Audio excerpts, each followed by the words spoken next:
Well, folks, the first announcement to make on Saturday morning, let us say March the what, 13th, 14th, is that now we have marked the 10th year anniversary of our YouTube uh, Dhamma talks. 10 years. The first one was, Yay! I think, March the 9th. So, yeah, congratulations, YouTube. That's cool.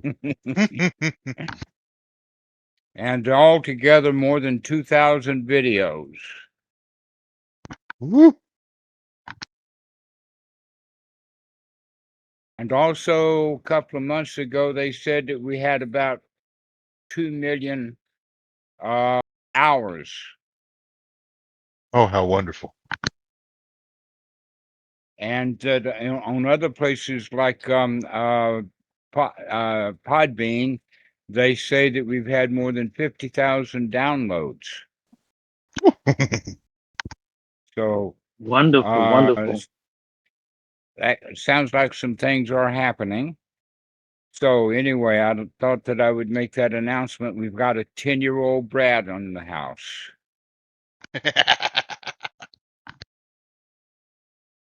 Now, today we're going to be talking about judgment.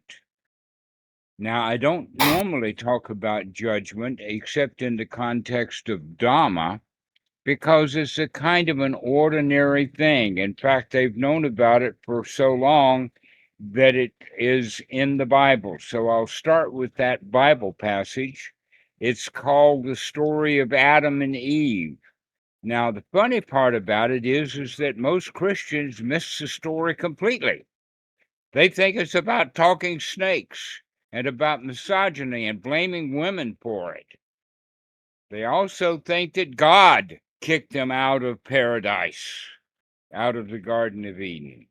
But if you read the story more clearly and more carefully, you'll find that fruit is not an apple or a fruit like a banana that can be eaten, but is used as fruit in the sense of the results. For instance, the fruit of the loin is children.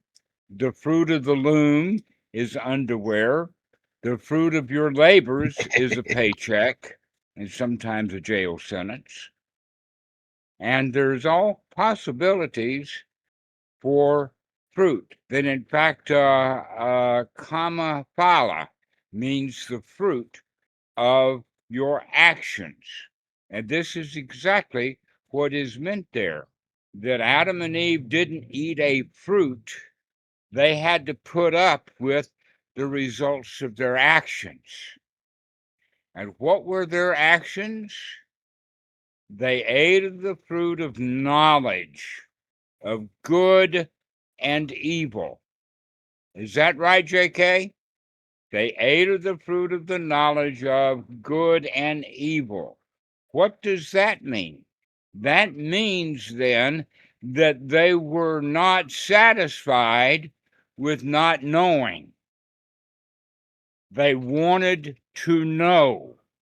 They gobbled it up. They ate of the fruit of knowledge of good and evil, which meant that they went around paradise saying, I like that. I don't like that. This one's good. That's an ouchie. That one's a friendly pet. That snake bites, etc., like that. In other words, they cause themselves pain and suffering. They cause themselves disappointment and dissatisfactions because they wouldn't leave paradise alone. They had to mess with it. Now, that's exactly happens with every one of us. I guess they needed both an Adam and Eve to show that this happens to both male and female, men and women. We go around messing up our own private paradise by making judgments about it. We screw things up by labeling it. Now, where is the source of this? Well, according to the Buddha and the studies that we've done, shows that there are three kinds of feeling. Now, we're not talking about three kinds of emotion. Emotion comes from feeling. Emotion is when you add motion. That the feelings actually are a pleasant feeling, an unpleasant feeling, or a feeling that seems to be neither pleasant nor unpleasant, but it's there, and it is often referred to as confusion or subtle enough to where we're not sure whether we want to feel good or feel bad. And there is some sort of instinctual mechanism built in that wants us to make that decision of either liking it or not liking it. So, when the very primitive times back in the Stone Age, or maybe back even before then, in the hunter-gatherers times, the folks would taste things, and if it tasted good, they thought it was okay to eat, and if it tasted bad, then they didn't eat it. But guess what? Every child does that too. Dogs are a little smarter. They'll smell it first before they decide to taste it. But humans, our smelling is not so great, and so we want to taste. We want to taste any and everything. I remember when I was really young that I found something in the closet, and I didn't know what it was, so I put my tongue on it, and wow, did I get a rude surprise. What it was is actually a big, let us say, handful size block of flux, acid flux that my dad used for welding. And boy, did it give me a surprise. In fact, I stopped tasting since then. No, that's a joke. But the point is that have any and every one of you gone around tasting things just to see what it tasted like, wanting to know? I see J.K. nodding his head. Carwan, how about you?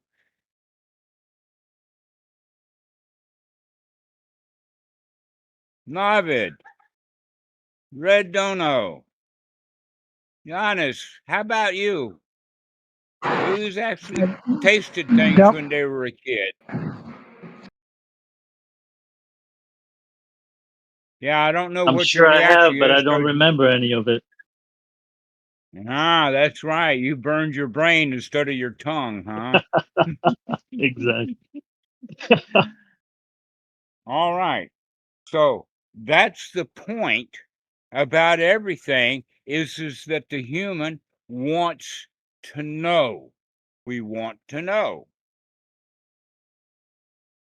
Why do we want to know? I've already said it. I'll see if I can get someone to take a test. Ivan, why do we want to know? Because we are ignorant. Yes. But why do we want to know? Because The it doesn't answer feel is like very specifically, we want to know because we want to know how to feel about it. yes, uncertainty. Yeah, we don't like uncertainty. And so we will come up with something that you'll find that true in statements. Like an example of a political statement would be better the devil you know than the devil you don't know. In other words, vote for the incumbent. He probably might not be as bad as the new kid on the block. Also, fear of the unknown is quite common statement. So we have fear. that if we don't know, it might be dangerous.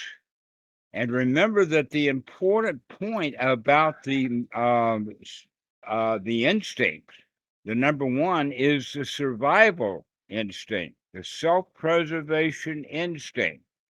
So that means then that we're actually more interested in what is not, or another way to say it is we're interested in what is not dangerous, or actually we're interested in what is dangerous, and we give a miss to what is not dangerous.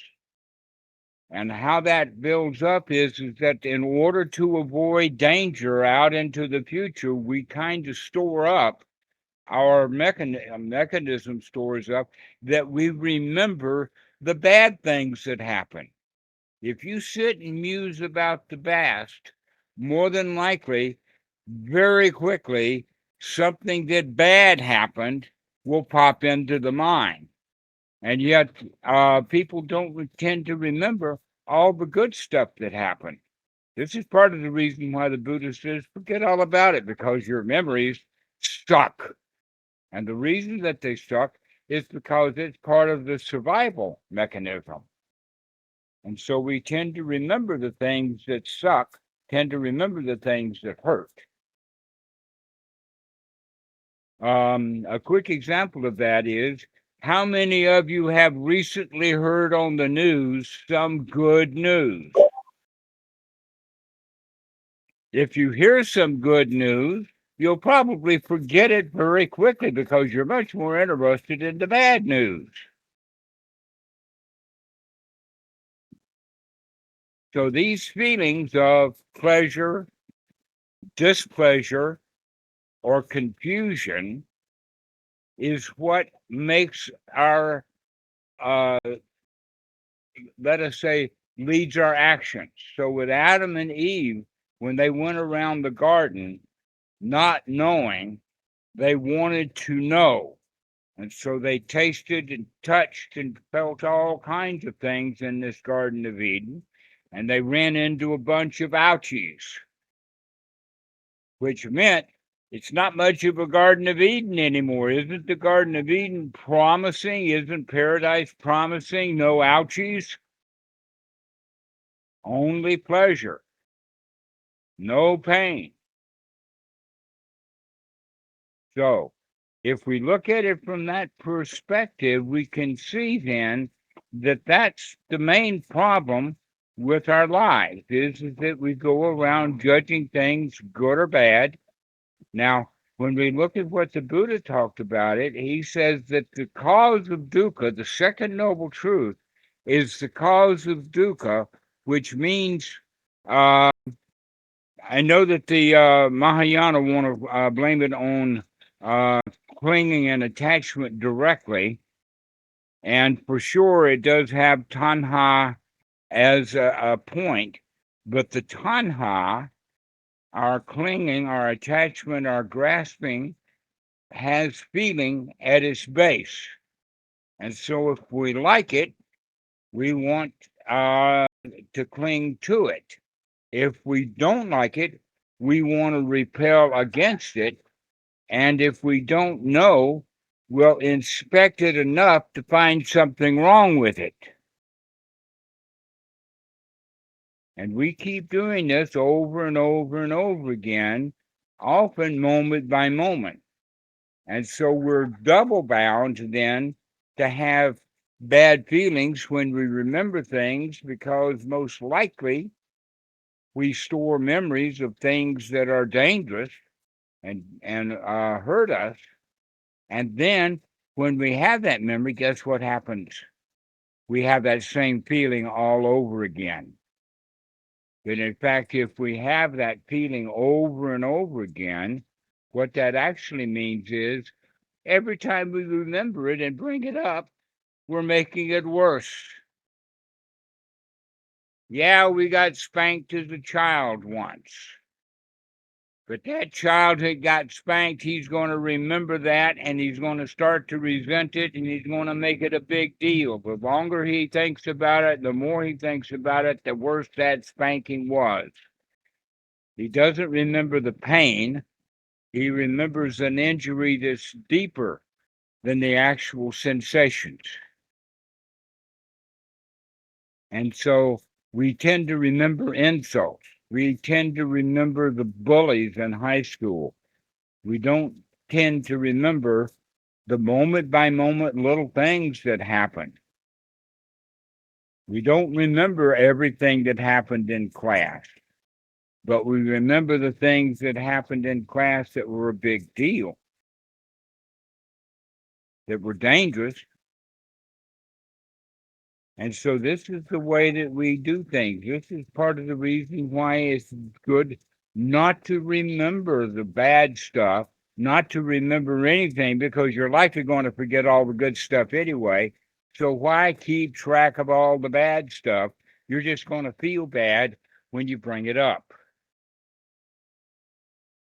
So Adam and Eve got kicked out of their paradise. Actually, they kicked themselves out of the paradise by judging it, by saying, I like this and I don't like that. Now, throughout history, humans have been in that state of being dissatisfied with the way things are. And so they continue to teach their children to be dissatisfied with the way things are. Look at the technological revolution that's happened. We've got cell phones now. We've got stuff that we didn't have in the 1980s or 1990s. We didn't have internet until 20, 25 years ago. Let me ask you this, those who are old enough. Is your life actually better off with all that technology, or is it somehow worse? Worse. Worse. Yeah, it's worse. Why is that? Yep. Because we have more problems to deal with. When life is simple, life is easy. If you have a bully at school, you've only got one bully. You get on the internet, you're going to find dozens of bullies. And you treat them all as if they're right there in your pocket.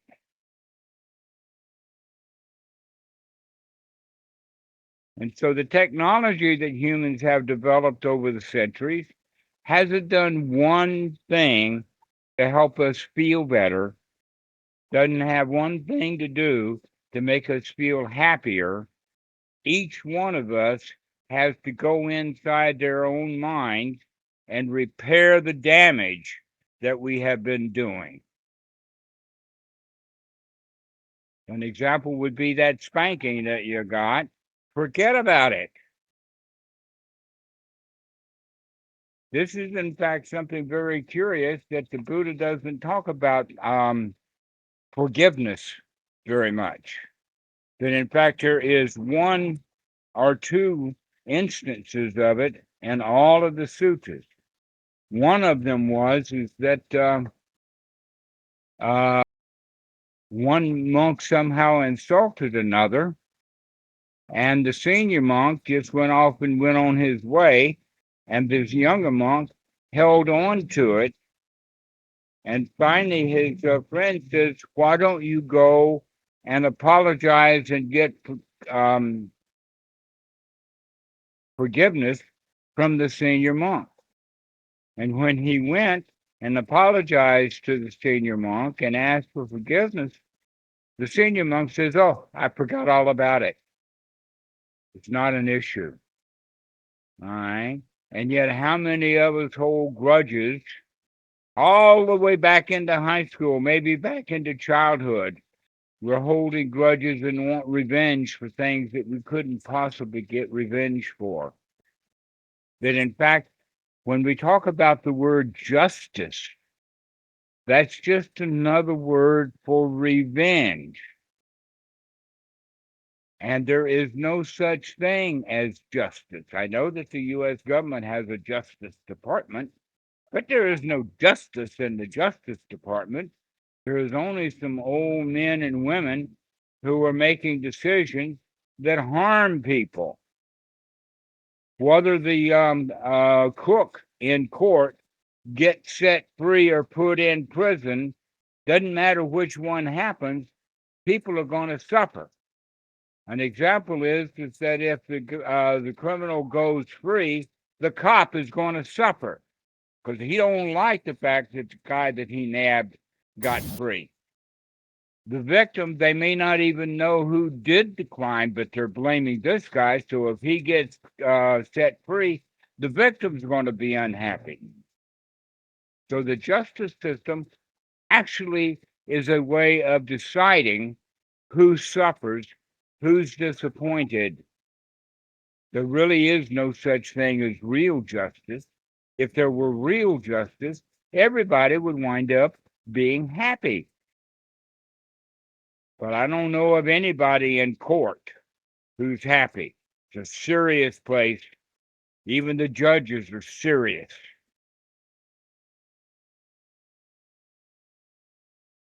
So don't go looking for justice. There is no such thing. Really, what you're saying when you want justice is you want revenge. You want to rebel. You don't like something that happened on the outside, and instead of getting over it and forgetting all about it, you go around making more trouble. An example of that is the situation Ivan asked me about Iran. The U.S. in the 1940s and 50s was messing with Iran, and they still haven't gotten over it. They stormed the U.S. Embassy in 1979, and since then, they've been arming to the teeth. The war that's in Iran right now, many of the people in Iran are saying, it's about time we got our revenge. And all they can do is stop the oil. They're not actually hurting the people who caused them pain in the 1950s. All those old politicians are dead now. The only thing that's been kept alive is the feeling of revenge, and that feeling for revenge has been passed down generation by generation. That in fact, the desire for revenge within the Islamic community goes all the way back to the 700s, when they want to be justified, which is better, the Sunni or the Shia. If the Islam was a decent enough religion, they would have forgotten all about that. Oh no, they want to keep that revenge. In fact, that revenge is actually now part of their religion. But they're not the only ones. I mean, a great deal of Christianity. The Jews, that's 100% what the Jews are like. Revenge. The Old Testament revenge. Yeah. Mm-hmm. They still want revenge from Rome. They still want revenge from when they lost to Rome. They want to get their... Right. And now they want revenge from the Palestinians. Yeah. And guess what? The reason they hate the Palestinians is because Rome gave that land the name Palestine, which actually comes from Philistines. And the Philistines are yet just another old enemy of the Israelis.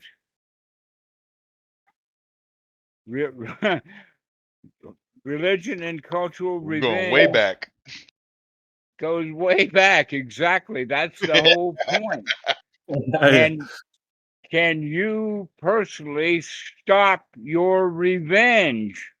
Stop trying to get even. Allow the other people to be okay, even if they wronged you or harmed you. They've forgotten about it because they got something good out of it. The only reason you remember it is because you felt wronged or harmed. An example of that is you've got a police officer out on the highway. He gives a dozen or more tickets a day out. But does he remember every ticket he wrote? Of course not. But if you get a ticket, you'll remember. Years you'll remember. That's the nature of memory. We remember the things that are dangerous. We remember the things we don't like. And so we actually need to cultivate an active forgetfulness. Not Nice. forgetting data or information that we need, but forget the feelings that we have accumulated over time.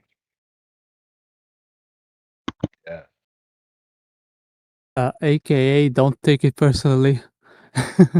Exactly. That's exactly where all of those bad feelings came from, is because they take it personally. Adam and Eve, they made those judgments of good and bad because they were taking it personally. So as not only don't take things personally that's happening now, don't take things personally in your memories of the old stuff that happened to you. Forget that. Forget all about it. Stop taking things personally. But in fact, the cop gave all of those tickets out. He wasn't taking it personally. The ones who took it personally was the one who got the ticket.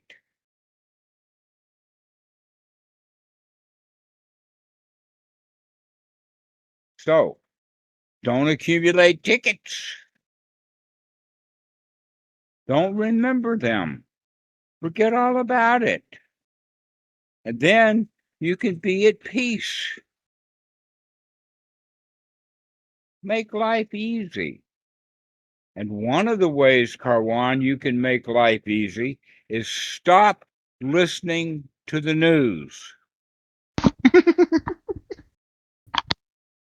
Because the newspapers are in the business of selling their news. They're in that business of selling the news. They want Yeah, you. Karwan. Get the memes. Don't get the news. Get the memes lightly. Well, actually, you can forget about it because it's delivered heavily. Any news broadcaster will go out of business if they only gave good news. Yeah. I meant the memes about stuff. Memes, not news. Like the memetic way. Yeah. I'm sorry, what was that? The funny images you see on the web, like memes. Mm-hmm. That's why I refer to take them lightly instead of the news. Well, yes. The better thing is to take them so lightly that you don't even bother with them. But the news is in business of selling you something. And this has been going on for a very long time. When I was a child, there was an expression, if it bleeds, it leads. Front page news wants the worst thing that happened today on their front page. When something gets buried on page 15 or 16, what that means is they don't care about it, and it's not going to sell newspapers. They want to continue to sell newspapers, or in the case of Fox, Fox is in the business of keeping people uptight and angry. They keep feeding them enemies. The Dems are bad people. That's been a trope that's gone on for a long time. And guess what? It upsets both sides. The Dems are bad, makes the Dems unhappy, and they want revenge. And the Reds, they want revenge because they've been told how bad the Dems are. And so it's actually kind of come to a boil, so that everybody hates everybody else because the news is trying to tell them how bad those other people are. And guess what? People believe that. They don't go and investigate. They don't go find out for themselves. They hear they're bad. And so this is why I would recommend to any students of the Dhamma to not watch the news, because it's in business of making you unhappy and upset. And they're actually quite good at it. They're much more experienced in making you unhappy and upset than you are at making yourself happy. That's right. Can I add? Yes, So, I like it. Go ahead. like reels and all. So there's content that's not like mainstream, like news channels. So in news channels, there were like few, and though they have bias and purpose to keep you angry and in favor of one party, but they still, try to keep it in a, at least visually, they will try to show that they are kind of not biased. But with the social media and reels and short videos, everybody is making content and everybody is getting the content specifically served to them. So if I'm prone to get angry at a certain person or party, I'll get all the content that works best for it. So now it's very, very powerful. Yes, it is. That's right. And not only that, but the internet, especially Google, they do it on their searches. They also do it with YouTube. So if you watch a particular network, or you watch a particular news broadcaster, or you watch a particular content, they're going to feed you more of that. And you like it because you like to hate. We want revenge. We like the idea of getting revenge, getting even, getting justice. The same thing is true about the start of wars. There is no one who has ever started a war. All wars have been started in defense.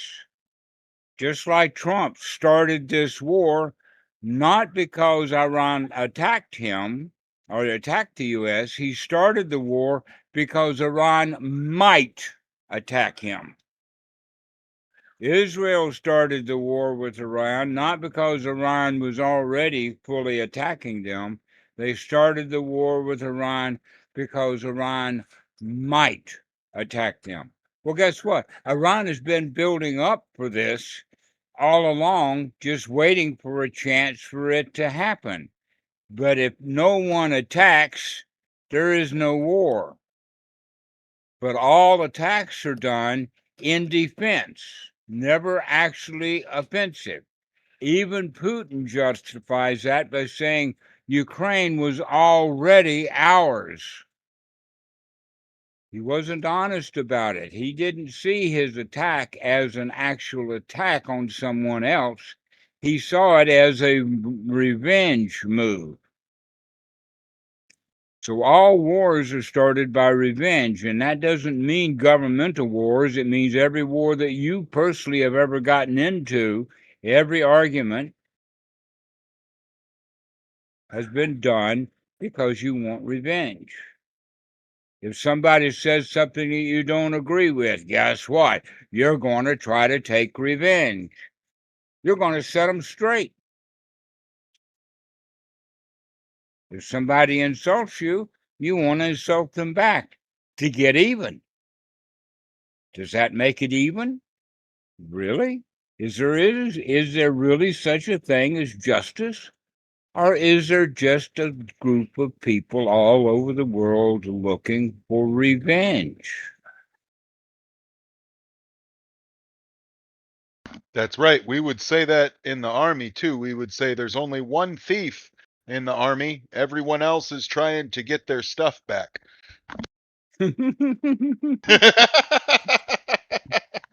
Another way of saying that is there is no thief in the army. Everybody Right. is just trying to get their stuff back.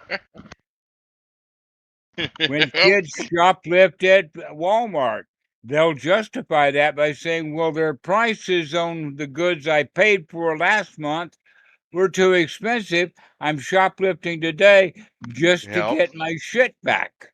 Yep.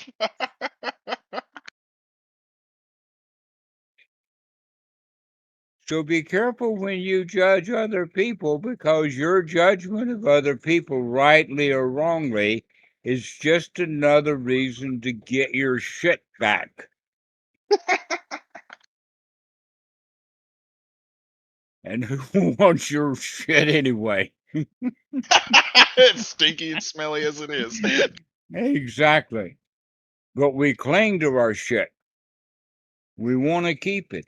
So Yeah. what can we do then, rather than getting our shit back?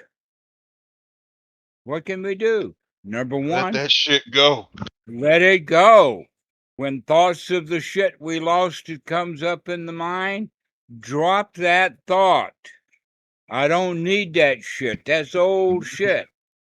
One that I like personally the best is, well, I'm glad things are like they are now. What a relief it is. Mm-hmm. My whole life has been a struggle. No, it hasn't. Just everything that I remember was a struggle. I've forgotten all the great stuff. And so we don't remember the great stuff. We just keep remembering all the struggles. So whenever a struggle comes up to mind, instead of saying, oh, well, that's another item I need to get revenge for, we can say, wait a minute, I'm going to forget all about that. We do not need to forgive our enemies. We need to forget about them. Just drop the Go. whole thing. Moment by moment, see every item of revenge as just another unwholesome thought that's keeping you unhappy right now. And not only that, but the thoughts that you have are just new shit you're making up. That in fact, if you'll remember earlier in the talk, we talked about when the kid got a spanking when he was a child. Every time he remembers that, he makes it up and makes shit up about it, makes it worse and worse and worse. And then almost everybody that you meet will say, I was traumatized as a kid. And they probably had a pretty good life. Why do they say it like that? It's because every trauma is the only thing that they remember about childhood was how bad it was. They don't remember all the good stuff that happened. If kids were as traumatized as they say, they wouldn't be alive today. They'd all be dead. They would have traumatized themselves to death. Life, in fact, is not so bad. It's pretty good. And if we would remember the good stuff that happened and forget the bad stuff that happened, then life would be easy. But as I said, I'm not going to ask you why. Do we keep remembering all the bad shit? That's part of the mechanism about being human. It's the self-preservation instinct. That's why we take things personally. It's because we've got an instinctual level in there that keeps bringing the self back into it. We keep holding ourselves up as a target so that any bullets that's flying in the air, the target will change its position so it can get hit by the bullet, just so we can say, you got me and I want revenge. Well, in fact, it was just a stray bullet. Probably shot out of the mouth of someone who wanted revenge and didn't know what to shoot at. And so he just shot up off into the air. And there you are, popping up as a target saying, here, hit me, hit me. Now I can take revenge. So the reality is there is no justice. There is only seeking revenge, getting my shit back, getting even. And this is what's causing all the world's difficulties, except for the news, who always add extra poison to every broadcast. because they're trying to sell you something. And they can't sell good news. Who wants to hear good news? You'll get bored very quickly. You can say, oh, yeah, I'd like some good news. I bet you don't even listen to the full broadcast. You'll turn it off. It's gotten boring. Who wants to hear good news? Everybody wants to hear bad news so that they can put it in their revenge bucket and go out and get revenge. So another way then of looking at this is that the self is the repository for revenge. Only a self would want revenge. If you don't take things personally, you're not going to bother. It's not important enough. You only say for revenge, you only remember the bad stuff that happened because you selfishly grabbed that thing. You selfishly made yourself a target just so that you could feel bad and put it in your revenge bucket. So this is a new analogy to make with this, and that is the Buddha talked about there is no self. What he meant was there's no permanent self. Everything is temporary, including that self, but the self certainly comes up and comes alive when we want to have an object for revenge. Got to have a house to put your stuff in. You got to have a house to put your crap in. Exactly right. That's exactly correct. The self is that structure, that house that we keep all of our crap in. All how of that messy. crap designed for revenge.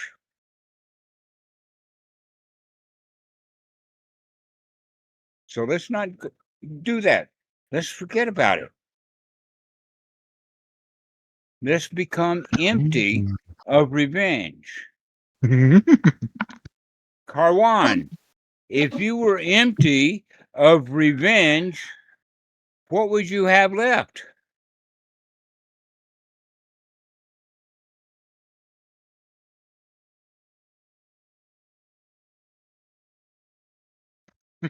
Good No. answer.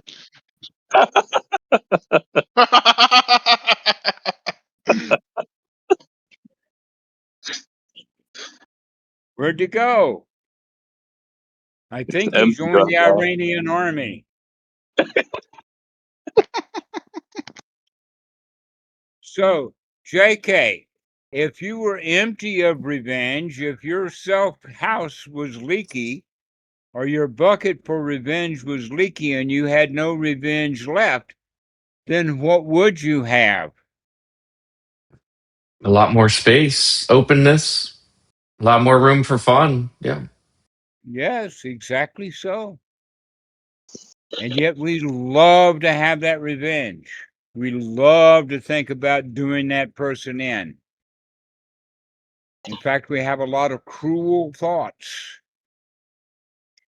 We're cruel to others, but we know that that cruel thought didn't actually revenge them. And so we have that thought again. Let's get some more revenge.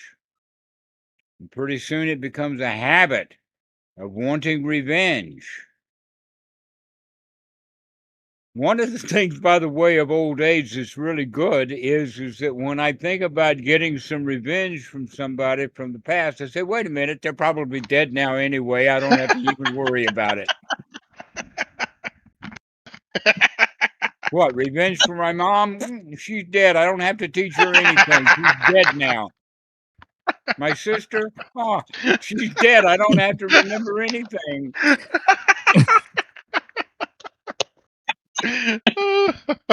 What a delight. What a delight. I Dhammarato, don't have. Go ahead, RJ. so just like we have a need of permanent self-constructed to feel revenge or any such thing, there's also like usually we'll also have a construction of other people's self in our mind Mm-hmm. And against that's what whom we we want want to the punish. revenge. We want to punish that self in someone Yeah, else. and that guy may have changed, but in my mind, whatever self for that guy exists, it can still exist.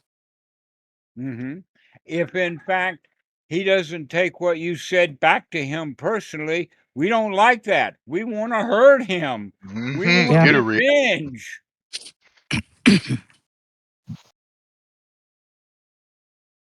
But if he takes our Yeah. remark lightly, we don't have the opportunity for that revenge.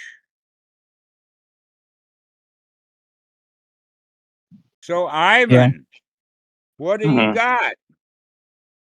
When you have no more revenge, what have you got left? Nothing.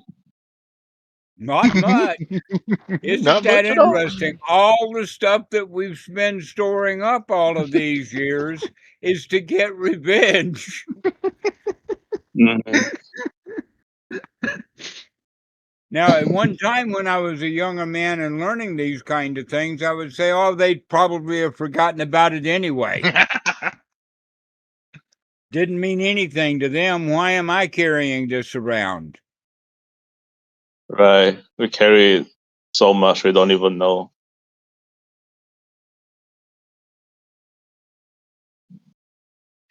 And so when we've got nothing left to revenge for, when we've got nothing left to do, wow, what a relief it is. Peaceful. Oh, so easy. Life gets really easy when we're not trying to fix things that are broken. And in fact, when things, a lot of people say, I need to be a teacher to the world, which that's another ways they're saying it is that I think the world is broken, which is just another way of saying I I'm want unhappy. to take my revenge on the world because the world broke me. That anytime you want to fix the world, anytime you see the world is broken, remember to look to see that all you're doing is trying to take revenge on the world.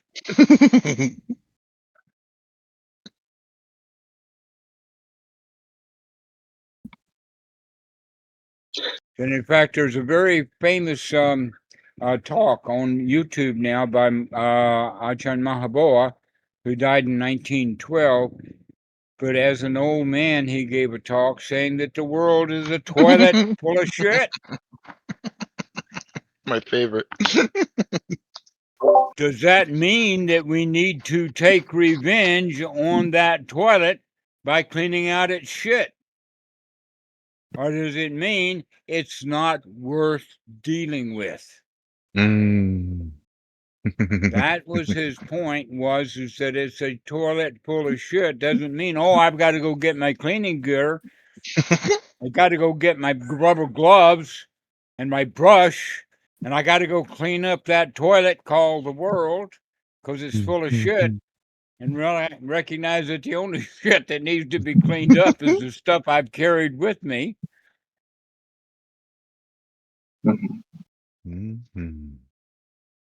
And just leave the poor world alone.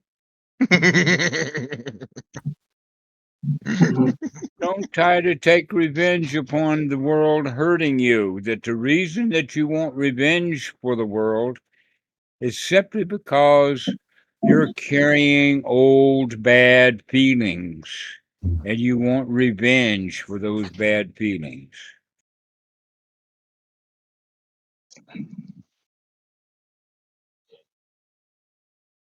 So, Navid, what do you think? What would happen to you if you didn't have any revenge? What would be left?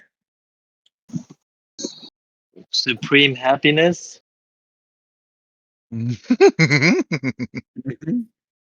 Yeah, you'd have nothing left. And nothing is a relief. Wow, quite a relief. I don't have to take any more revenge. Absolutely. How about you, Mr. Vin? What would you have if you were free from your revenge? If all your revenge leaked out of yourself's bucket, what would you have left? Not having thoughts of revenge is peaceful. It's super chill. Say what? I said not having thoughts of revenge is really chill and peaceful. Yes, it is. Mm. Revenge is basically us keep stirring our bucket of shit, Been there, preparing done it for slinging. that. When we sling it, you can't sling some shit without it going on yourself. So what's the point? Mm. Well, it was your bucket anyway.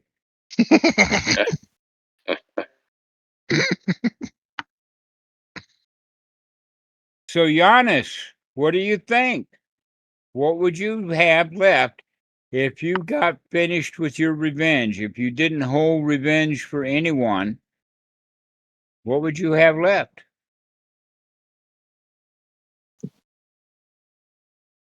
Yeah, I don't know. I don't think I feel any revenge right now. So yeah, it's quiet. I don't have any thoughts of revenge right now. I was in that state of denial myself. I know what you mean. Okay. Oh, I can't think of anything that comes to mind now while we're on the call. Yes. Yes. And yet, that bucket of revenge is most of who we think we are. Mm.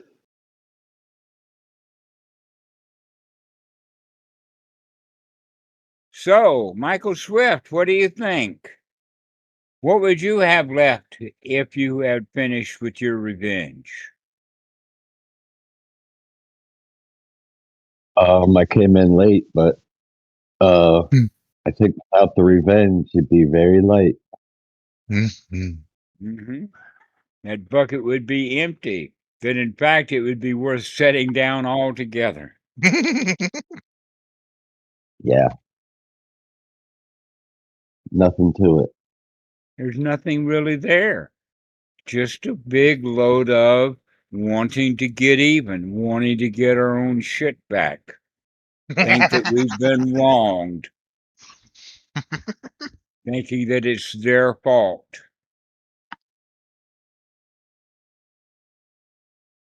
So, Scott, welcome, friend. What would you have left if you gotten rid of all your revenge? What if I got rid of my revenge, I would have peace of mind, I guess. Peace of mind, serenity. Yeah. There'd be nothing left to it. It'd be easy peasy. We don't have to get any revenge. Everything is already okay.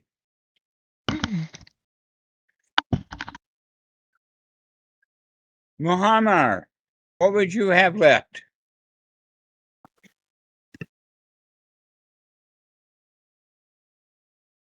I don't have idea what to say. Pardon? What was that? I don't have idea.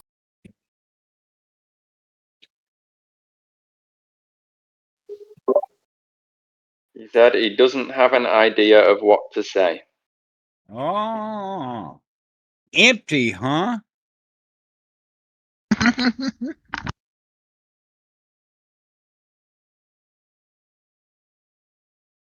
So how about you, Alex? What would you have left if you gotten rid of all your revenge? Freedom. Freedom. Freedom. Nothing left. Nothing left to lose. Nothing left to lose. Heck yeah. Thanks, Janice. Right. We're quoting a song. Freedom's just another word for nothing left to lose. And all we really had to lose anyway was just the revenge. Wanting to get even, wanting to get our shit back. Old nasty smelly shit. Let that shit go.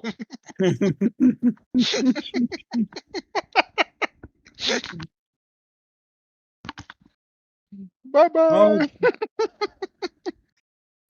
So, Karwan, did you come back on?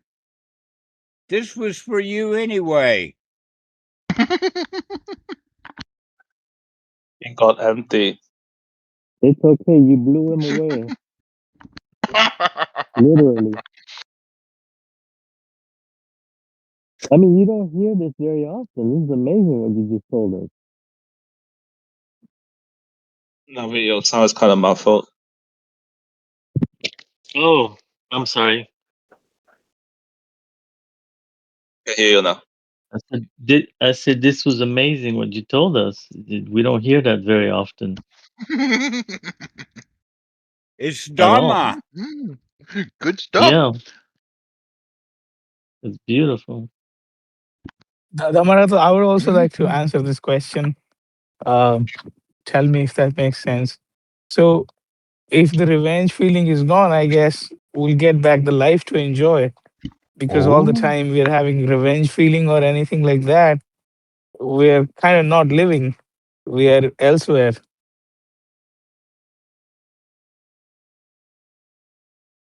Say that again. So The last I'm part. saying if the feeling of revenge is gone, um, we'll get the life back to enjoy.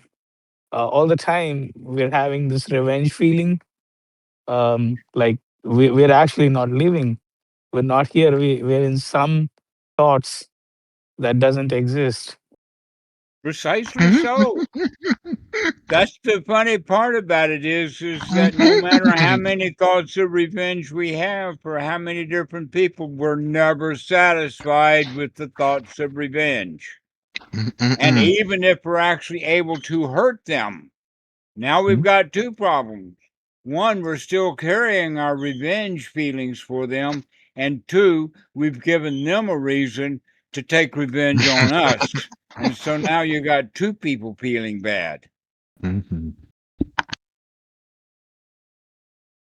And so the only possibility is to forget all about it, drop the past. That's what the Buddha teaches. I'm only giving you a good reason why to drop the past, because it's painful. And almost all of your past is old memories of pain that you've had that you want to get rid of by taking revenge instead of just forgetting the whole thing. Just call the whole thing off. It's another song, by the way. Just call the whole thing off. Everybody's happy. As opposed to people keep trying to get revenge from one another. All right, so Mikey, it's time for me to get my revenge on you. They say it's a dish best served cold, but we can even let it chill and stay cold, and we don't need to eat it when other people try to serve us revenge. I've heard that before. In fact, I heard it on Star Trek. All right, friends, thank you for being here today. And y'all are welcome to check out opensanghafoundation.org. And we'd, of course, love to have you check out Dhammarato.com. We have over 1,000 transcripts. I think we're getting close to even 2,000 transcripts now. Yeah, more than 1,700 now. Yeah, Dhammarato's videos. One thing that's cool is you can use the search function and say if there's a topic that you're interested in listening to with regards to the noble Buddha Dhamma, you can search for it with maybe a keyword, and it'll pull up some transcripts and some videos for you to check out. Also, if you're watching this on YouTube, click the link in the description to join us here on the Dhamma Friends Discord server. We hang out here in the Hangout channel, and for any of you guys here or anyone watching, you're welcome to join the Hangout channel at any time. You don't have to wait for the scheduled Sangha calls. In fact, we see throughout the week people will just come in here and talk about the Noble Buddha Dhamma. Yeah. So you can also, listen to these talks on Spotify, iTunes, other podcasting platforms. And remember, take care, take it easy. Don't worry, be happy. Don't worry, be happy. All right, I'm going to leave, folks, but I invite you all to stay here, make friends, see if you can wake up Karwan.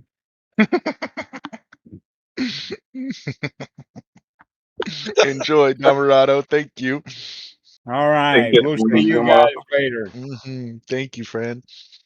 And if you remember me, don't remember me in order to get your revenge. Have some happy thoughts for you. Yeah. Bye-bye. Bye-bye. Bye. Thanks, Bye. Dhammarato. See ya.